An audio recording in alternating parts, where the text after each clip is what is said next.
Hoy en nuestra serie Santa Faja van a conocer una latina que ha hecho de esta prenda un negocio bien lucrativo. Ella asegura que hace 20 años sus clientas solamente eran hispanas, pero ahora el mundo entero está usando fajas. Kiki Usales nos lleva a conocerla.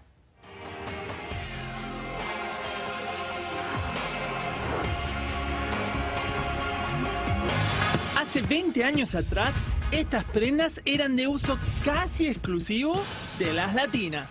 Como siempre andaba fajada y aquí no existían, entonces una amiga se operó en Colombia y que le habían puesto una faja muy linda. Cuando yo vi la faja me enamoré.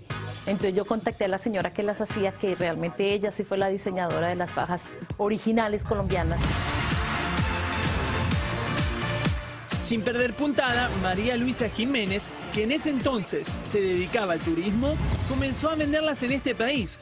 Y fue así como sus nuevas clientas le pedían diseños diferentes como fajas strapless. Ella me decía, no, esto no es tan fácil como tú dices. Yo le decía, no, eso córtele de aquí para arriba, o sea, de aquí para abajo todo va a ser igual. Solamente le vamos a poner las tiritas aquí. Entonces yo me empecé como a involucrar. Entre puntadas y recortes, María Luisa se convirtió en la CEO de una empresa de fajas en Colombia. Vamos a comprar más máquinas, vamos a poner más costureras, pero para yo poder dirigir eso, yo tenía que saber lo que estaba haciendo, ¿cierto?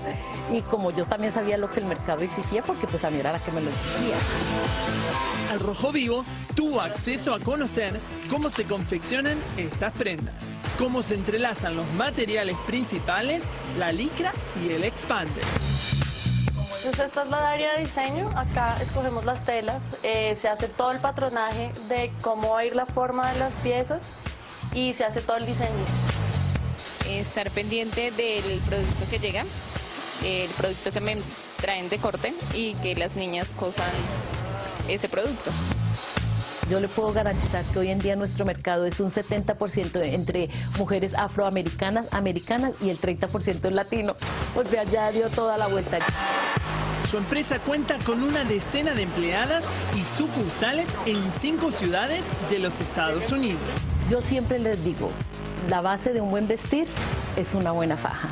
Porque si usted tiene una buena faja, no importa qué vestido lleve, no importa cuánto le costó la prenda, siempre va a lucir muy bien. Y esta empresaria planea expandir su colección próximamente en Europa.